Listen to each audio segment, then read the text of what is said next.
ఇప్పుడు మనం బలమైన ఆమ్లము, బలహీన క్షారము వీటి మధ్య వాహక అంశమాపనాలు ఏ విధంగా జరుగుతాయో నేర్చుకుందాం. సో మనం ఇంతకుముందే తెలుసుకున్నాము కండక్టోమీటర్ ఏ విధంగా ఉంటుందో. ఇప్పుడు ముందుగా బేకర్లో మనం ఎవరిని తీసుకోవాలి? సాధారణంగా యాసిడ్ని, ఆమ్లాన్ని బేకర్లో తీసుకుంటామని మనం చెప్పుకున్నాము. సో బేకర్లో ఆమ్లాన్ని తీసుకుంటాము. సో బీరెట్లో క్షారాన్ని, ఫర్ సపోజ్ మనం ఇక్కడ తీసుకున్న క్షారం ఏంటంటే బలహీన క్షారము, వీక్ బేస్ తీసుకుంటాము. తీసుకుని ఏం చేస్తాము, స్లోగా బీరెట్లో ఉన్నటువంటి బలహీన క్షారాన్ని బేకర్లో ఉన్నటువంటి బలమైన ఆమ్లానికి డ్రాప్ వైజు కలుపుతూ వాహకతలో మార్పుని కండక్టోమీటర్లో మనం మెజర్ చేస్తూ వాల్యూస్ని నోట్ చేసి గ్రాఫ్ గీస్తాం. సో గ్రాఫ్ గీసి పాయింట్ ఆఫ్ ఇంటర్సెక్షన్ని ఎక్స్టెండ్ చేస్తే వాల్యూమ్ ఆఫ్ బేస్ వస్తుంది. వాల్యూమ్ ఆఫ్ బేస్ క్షారం యొక్క ఘనపరిమాణము, బీరెట్లో తీసుకున్నటువంటి క్షారం యొక్క ఘనపరిమాణము. అంటే బేకర్లో తీసుకున్నటువంటి ఆమ్లాన్ని పూర్తిగా తటస్థీకరణం చేయడానికి ఎంత ఘనపరిమాణం కలిగినటువంటి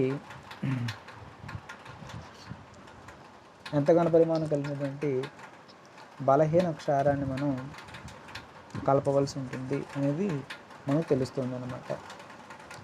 so to neutralise the acid taken in the burette, how much amount of weak base is added from the burette is determined. Okay, ఇక్కడ మనం గుర్తుపెట్టుకోవాల్సినటువంటి పాయింట్లు ఏంటంటే, గ్రాఫ్ గీసేటప్పుడు మనం ఏం అబ్జర్వ్ చేస్తామనంటే, తీసుకున్నది బలమైన ఆమ్లము, లేదా మనం ముందుగా ఆమ్లాన్ని బేకర్లో తీసుకుంటాం కాబట్టి తీసుకున్నది బలమైన ఆమ్లం అయితే గరిష్ట వాహకత విలువ, మ్యాక్సిమం కండక్టివిటీ వాల్యూ ఉంటుంది. గ్రాఫ్లో మనం వై యాక్సిస్ మీద వాహకతను తీసుకుంటాం కాబట్టి సో వై యాక్సిస్ మీద మ్యాక్సిమం పాయింట్ దగ్గర మనం ఇనిషియల్గా మనం వాహకతని ఇండికేట్ చేస్తాం. సో కాబట్టి బలమైన ఆమ్లము లేదా స్ట్రాంగ్ యాసిడ్ తీసుకున్నప్పుడు సో వాహకత గరిష్టంగా ఉంటుంది, మ్యాక్సిమం ఉంటుంది. సో వై యాక్సిస్ మీద మ్యాక్సిమం వాల్యూ మనం ఇండికేట్ చేస్తాము. సో నెక్స్ట్ బేకర్లో మనం బలహీన ఆమ్లము, వీక్ యాసిడ్ తీసుకున్నాం అనుకోండి. సో వీక్ యాసిడ్స్కి వాహకత విలువలు తక్కువగా ఉంటాయని చెప్పేసి తెలుసు, ఎందుకంటే వాటి యొక్క అయనీకరణ అవధి తక్కువగా ఉంటుంది కాబట్టి. సో కాబట్టి వై యాక్సిస్ మీద బలహీన ఆమ్లం కనుక తీసుకున్నట్లయితే బేకర్లో వై అక్షం మీద వాహకత కనిష్ట విలువను మనం చూపిస్తాం. ఆ తర్వాత క్షారాన్ని కలుపుతున్నప్పుడు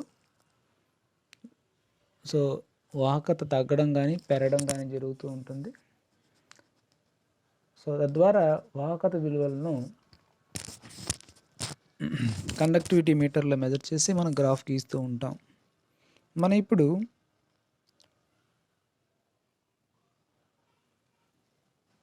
so strong acid, weak base తీసుకున్నట్లయితే, బలమైన ఆమ్లము, బలహీన క్షారం తీసుకున్నట్లయితే అక్కడ వాహకత ఏ విధంగా మారుతుంది, సో కండక్టివిటీ వాల్యూస్ ఈ విధంగా చేంజ్ అవుతాయి. సో ముందుగా బలమైన ఆమ్లాన్ని బేకర్లోనికి తీసుకోవాలి, బలహీన క్షారాన్ని, వీక్ బేస్ని మనం బీరెట్లో తీసుకుని ప్రాక్టికల్ స్టార్ట్ చేస్తూ ఉంటాం. సో ఈ రెండింటి మధ్య చర్య జరిగినట్లయితే సాధారణంగా బలమైన ఆమ్లానికి ఎగ్జాంపుల్ ఏంటంటే HCl, బలహీన క్షారానికి వీక్ బేస్ ఎగ్జాంపుల్ ఏంటంటే అమోనియం హైడ్రాక్సైడ్ NH4OH. ఈ రెండింటి మధ్య చర్య ఏ విధంగా జరుగుతుందంటే, so HCl + NH4OH gives rise to NH4Cl + H2O.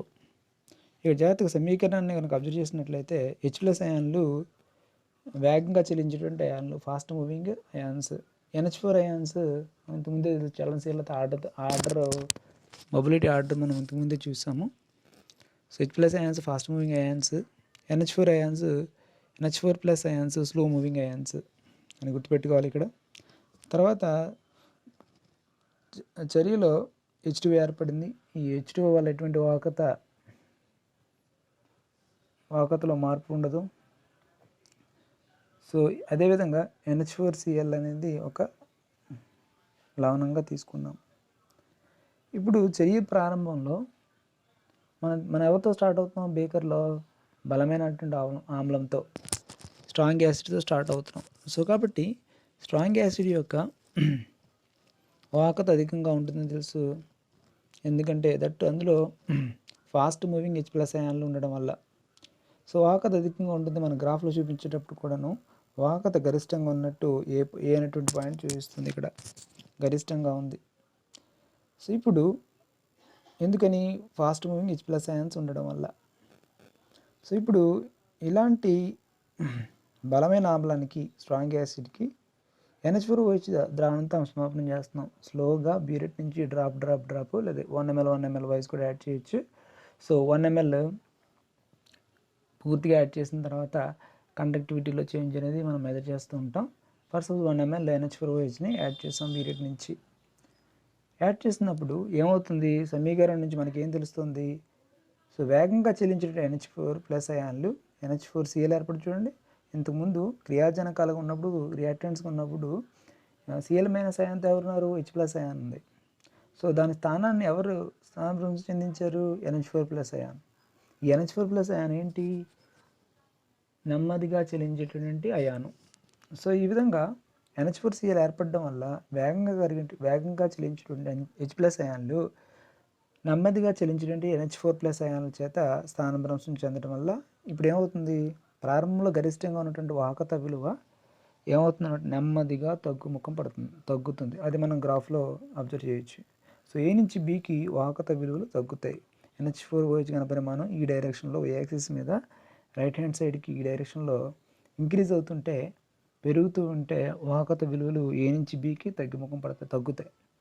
తగ్గిన తర్వాత HCl పూర్తిగా తటస్థీకరణ చెందిన తర్వాత, పూర్తిగా న్యూట్రలైజ్ అయిపోయిన తర్వాత ఇంకా చర్యా మిశ్రమంలో రియాక్షన్ మిక్చర్లో H+ అయాన్స్ ఏమీ ఉండవు. సో H+ అయాన్స్ ఎప్పుడైతే లేవో, సో H+ అయాన్స్ ఎప్పుడైతే లేవో మనం యాడ్ చేసినట్టు H- అయాన్స్ ఆ చర్యా మిశ్రమంలో ఆ విధంగా మిగిలిపోతాయి. సో ఈక్వివలెన్స్ పాయింట్ తర్వాత, అంతిమ స్థానం తర్వాత మనం NH4OHని ఇంకనూ కలిపినట్లయితే కనుక ఏమవుతుంది? NH4OH అనేది వీక్ బేస్ కాబట్టి, వీక్ బేస్కి సాధారణంగా బలహీన క్షారాలకు అయనీకరణ అవధి తక్కువ ఉంటుంది. అయాన్ల సంఖ్య చాలా స్వల్పంగా ఉంటుంది. కాబట్టి వాహకతలో మార్పు కూడా అంత గమనించదగ్గ వాహకతలో మార్పు ఉండదు. So there is no much change in the conductance after equivalence point or end point by the further addition of NH4OH. This is due to the weak basic character of NH4OH. It is weakly ionized. So కాబట్టి NH4OH weak base అవ్వడం వల్ల, బలహీన క్షారం అవడం వల్ల గమనించదగినటువంటి వాహకతలో మార్పు ఏమీ ఉండదు. ఓకేనా? ఇక్కడ NH4OH తనంతట దాన్ని NH4+ కానీ OH- అయాన్ కానీ విడిపోదు అనమాట. ఇక NaOH విషయంలో తీసుకున్నట్లయితే OH- అయాన్స్ విడిపోవడం వల్ల వేగంగా చెల్లించేటువంటి OH- అయాన్లు అక్కడ NaOH విషయంలో మనకి లభించాయి. కానీ ఇక్కడ NH4OHలో ఇది వీక్ బేస్ అవడం వల్ల NH4OH అంత త్వరగా NH4+ OH- అయాన్లుగా విడిపోదు. NH4OHకి NH4+ OH- అయాన్ల మధ్య అయానికి సమతా స్థితి ఉంటుందని మనం అంతకుముందే నేర్చుకున్నాం. తద్వారా అయనీకరణ అవధి తక్కువ ఉండడం వల్ల అయాన్ల సంఖ్య, OH- అయాన్ల సంఖ్య తక్కువగా ఉంటుంది. తద్వారా వాహకతలో మార్పు గమనించదగింది ఉండదు. సో గమనించదగ్గ వాహకతలో మార్పు లేకపోవడం వల్ల ఏమవుతుంది? B నుంచి Cకి మనం ఒక స్ట్రైట్ లైన్ని వాహకతలో మార్పు లేని విధంగా చూడండి. ఒక స్ట్రైట్ లైన్ కాన్స్టెంట్గా చూడండి. మనం డయాగ్రామ్లో కనుక అబ్జర్వ్ చేసినట్లయితే, గ్రాఫ్లో కనుక అబ్జర్వ్ చేసినట్లయితే వాహకతలో మార్పు అంతేమీ లేదు, స్ట్రైట్ లైన్ వచ్చింది. వాహకత NH4OH ఘనపరిమాణం పెరిగే కొలది వాహకతలో మార్పు ఏమీ లేదు, స్ట్రైట్ లైన్ వచ్చింది. ఓకేనా? ఈ విధంగా గ్రాఫ్ గీసి ఈ టూ లైన్స్ని ఎక్స్టెండ్ చేసినట్లయితే ఒకనొక పాయింట్ దగ్గర ఇంటర్సెక్ట్ అవుతాయి, ఖండిస్తాయి. ఆ ఖండించిన పాయింట్ మనం ఎక్స్ అక్షం పైన కనుక NH4OH ఘనపరిమాణాన్ని తీసుకున్నట్లయితే కనుక ఆ NH4OH ఘనపరిమాణమే, ఆ వాల్యూమ్ ఆఫ్ NH4OH దేనికి సమానం అవుతుందనంటే ఆమ్లాన్ని తటస్థీకరించడానికి కావాల్సినటువంటి క్షారం యొక్క ఘనపరిమాణానికి సమానం అవుతుంది. ఈ విధంగా స్ట్రాంగ్ యాసిడ్కి వీక్ బేస్కి మధ్య అంశమాపనం చేసి వాహకత విలువలను బట్టి ఆమ్లాన్ని తటస్థీకరించడానికి కావాల్సినటువంటి క్షారం యొక్క ఘనపరిమాణాన్ని లెక్కిస్తూ ఉంటాం. తర్వాత వీక్ యాసిడ్ వీక్ బేస్ తీసుకున్నట్లయితే బలహీన ఆమ్లము బలహీన క్షారం తీసుకున్నట్లయితే, ఇక్కడ బలహీన ఆమ్లానికి ఎగ్జాంపుల్ ఏంటి? ముందు చెప్పుకున్నాం ఎసిటిక్ యాసిడ్. బలహీన క్షారానికి ఎగ్జాంపుల్ ఏంటి? NH4OH. ఇక్కడ అంశమాపనం చేస్తున్నప్పుడు ప్రారంభంలో మనం ఎసిటిక్ యాసిడ్ని బేకర్లో తీసుకుంటాము. సో బేకర్లో తీసుకున్నప్పుడు దీని యొక్క వాహకత విలువ మనం మెజర్ చేస్తున్నప్పుడు మనకి ఎసిటిక్ యాసిడ్ అనేది వీక్ యాసిడ్, బలహీన ఆమ్లం కాబట్టి దీని యొక్క అయనీకరణ అవధి, డిగ్రీ ఆఫ్ డిసోసియేషను తక్కువగా ఉంటుంది. తక్కువగా ఉండడం వల్ల ప్రారంభంలో మనం గ్రాఫ్ చూసినట్లయితే వీక్ యాసిడ్ యొక్క వాహకత కనిష్టంగా ఉంటుంది. అది ఏనటువంటి పాయింట్ సూచిస్తుంది. అందుకనే మనం కనిష్ట విలువని గ్రాఫ్లో మనం సూచించాం, కనిష్టంగా ఉంటుంది. ఇప్పుడు ఇలాంటి ఎసిటిక్ యాసిడ్కి NH4OH యాడ్ చేసామనుకోండి, బ్యూరేట్ NH4OH తీసుకుని 1 ml యాడ్ చేసి వాహకతలో మార్పు చేసామనుకోండి, ఈ రెండింటి మధ్య చర్య జరుగుతుంది కదా, ఎసిటిక్ యాసిడ్కి NH4OHకి మధ్య చర్య జరుగుతుంది కదా. చర్య జరిగి అమోనియం ఎసిటేట్ అనేటువంటి లవణాన్ని ఏర్పరుస్తుంది, సాల్ట్ని ఫామ్ చేస్తుంది. Salt plus water molecule form అవుతుంది.